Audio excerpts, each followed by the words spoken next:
Good morning. What I'm making today is a Hungarian dish, but it's been Americanized because it's Hungarian goulash, but we make it in America with beef. If we were making it in Hungary, we would use sheep or goat, something exotic to that point. But I'm gonna walk you through the ingredients, and then we're gonna get started. I got 2 pounds of hamburger meat right here, 80/20, and you use your grease, leave it. I got a pound of elbow macaroni.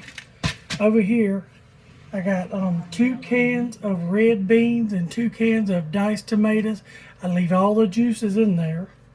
I just put it in there, and over here I got 6 cups of water, and it's warm. And then in here, I use minced garlic, and I keep it in a giant jug. So I got about 6 or 7 cloves of minced garlic and a little bit of the garlic juice.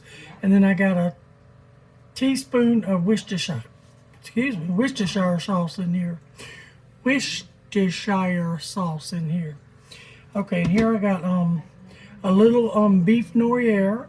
I got a little bit of salt and just a half a teaspoon of sugar, a little oregano, a little parsley, and I got pepper and garlic powder and onion powder. All the ingredients will be below. So what I'm going to do is I'm going to put this over here in my pan and let it start.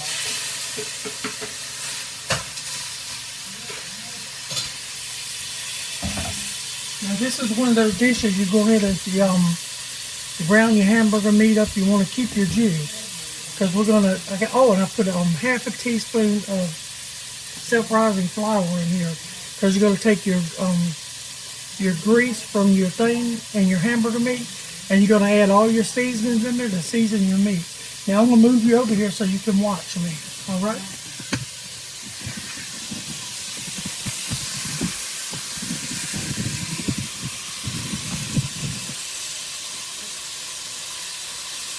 Alright.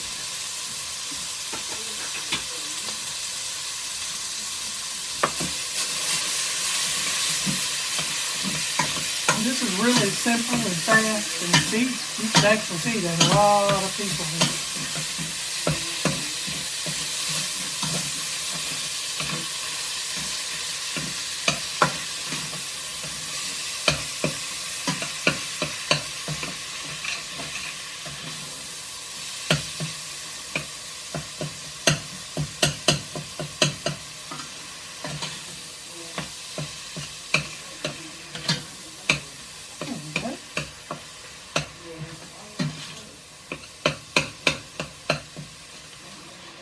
And you want your hamburger meat good and brown. You can brown it.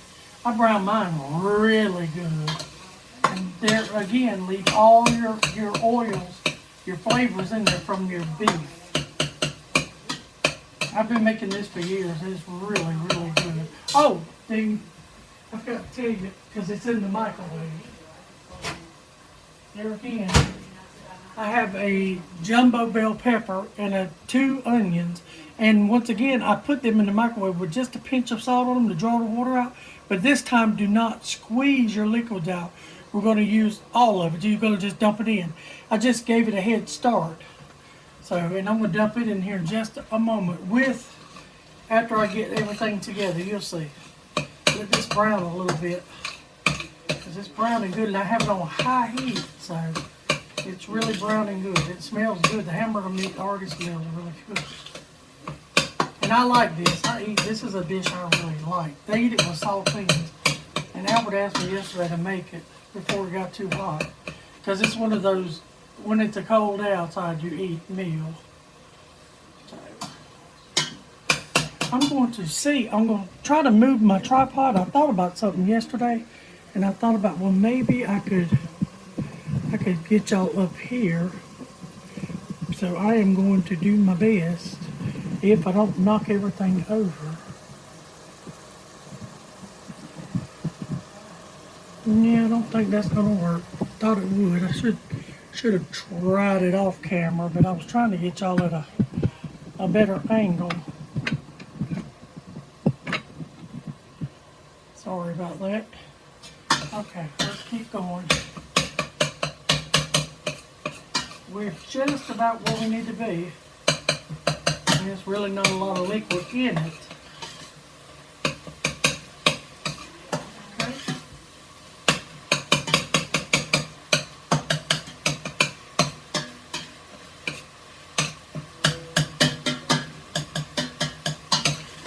Want to make sure there's no pink, and that's what I'm looking for, is absolutely no pink. Because your hamburger meat will be like rubber.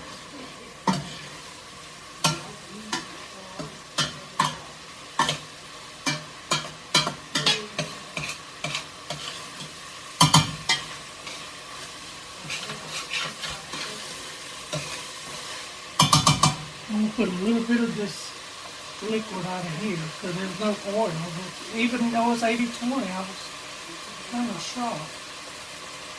There's no oil. So I'm not quite ready to put the peppers in yet. I want to brown this a little more.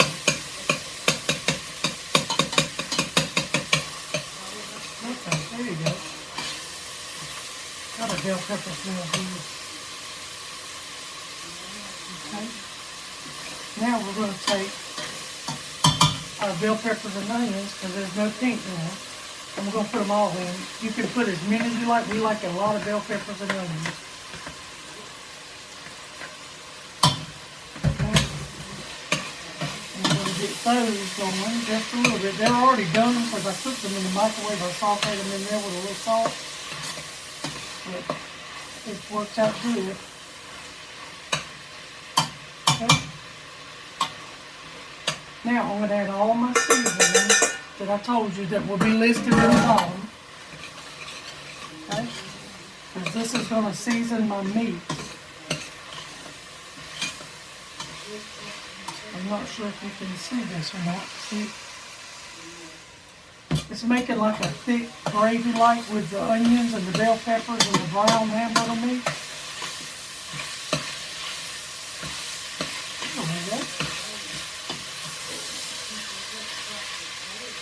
Yeah, really good. Now I'm going to add my garlic and my Worcestershire sauce in here. You want to be careful with garlic because if it burns, it tastes horrible. So you want to sort of add it in right before you add liquids and stuff. Alright? Now, the next thing I'm going to add is my 2 15-ounce cans of just diced tomatoes and my 2 cans of red beans with their juice. Now you can add kidney beans, you can use chili beans, doesn't matter, but I just choose to use the red beans. I'm going to add those. Okay.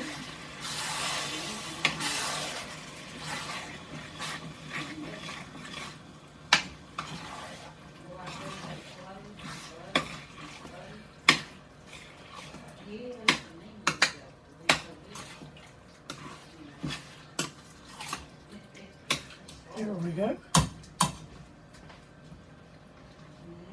Now I'm going to add, sometimes you don't need all the water I set out.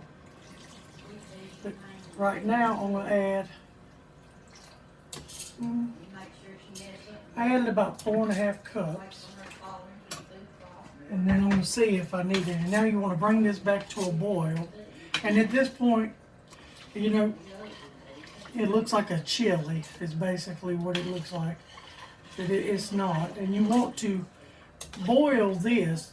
Now, if I wasn't doing it on camera, I would boil this a long time. I mean, I probably would boil this for a couple of hours and just keep adding water to it. But I'm on camera. Now, after it comes back, I'm going to go ahead and taste it with salt. And after it comes back, then we'll add our noodles. Oh yeah, that's very good. Very, very good. It could use a little bit more salt and pepper. And I know I say that all the time is because my family, we like salt, so that's why we all have high blood pressure and we're obese. I'm kidding, but, well, probably not kidding, but sadly it's true.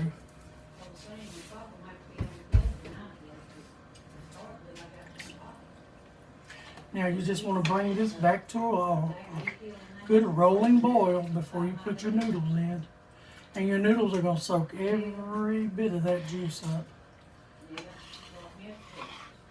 Because what you want to do is you want to bring this to a rolling boil, put your noodles in, stir it, and then when your noodles are put in, it's going to stop it from boiling. Then you want to bring it back to a rolling boil, and then you want to cover it up, set it to the side, come back later and just stir it up.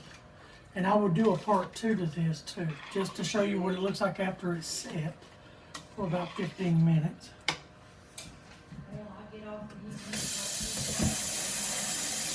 I'm just filling up some of my bowls.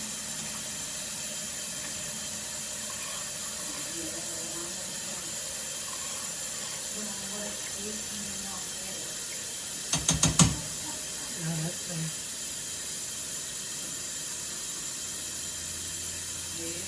Very, very, very good.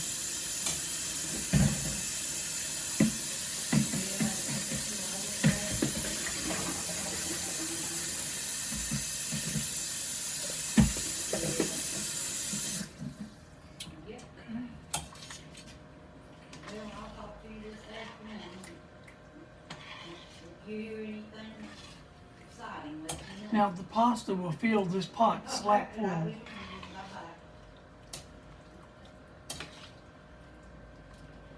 And I think I may even use 3/4 of the bowl of elbow macaroni, but you can judge for yourself.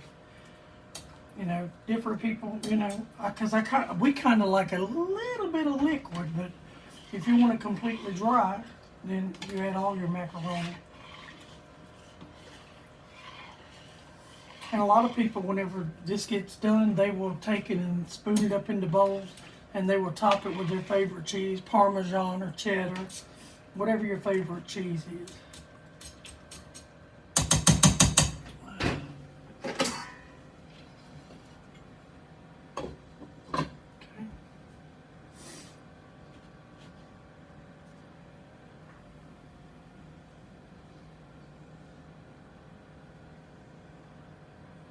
All right, we're back almost to a boil. It's trying. And like I said, I'm going to see how much of this, excuse me, this elbow macaroni I want to add. Because this is a whole 1 pound box I opened. And I'll just put the rest of it in my pantry box. Okay, there we go.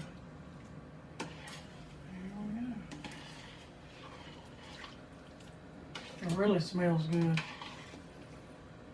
And you need a lot of garlic and onions and peppers for stuff like this in order to make it taste good.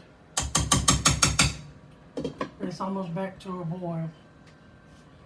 Then we will add our noodles, and then I will bring it back to a boil, and I'll cover it up and let it sit, and then I'll bring you back on part 2 so you can see the outcome of it. Okay? There we go. I'm going to set that over here. I can see how many of these noodles I'm going to add.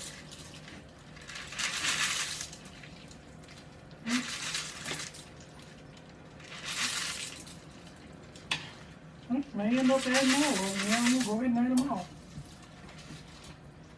And you'll be able to judge it by just looking how soupy it is. Now, whenever you do turn this off, you don't want to leave it on the eye. You want to slide it off that eye because your noodles, your pasta will scorch. And the last thing you want is scorched pasta. Now, we'll see if I can bring you over here so you can sort of see it, if I can do it without dropping the camera. You see how it looks? It's real runny. It won't be that runny whenever it sits for a while. It'll soak up, and the pasta will soak up all that broth. And it's really, really good. And then I will come back and show you on part 2 how it looks.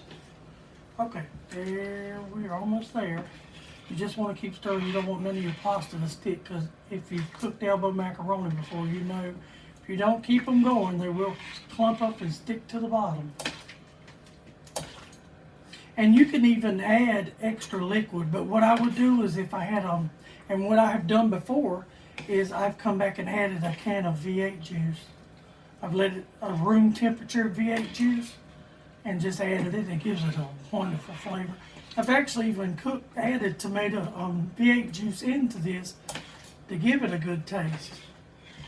Okay, now we'll put the lid on as soon as it comes back to a boil, and there it goes. I'm going to put this down. I'm going to hear it boiling. I'm going to slide this completely off the eye and turn it off, and I will be back with part 2. Bye-bye.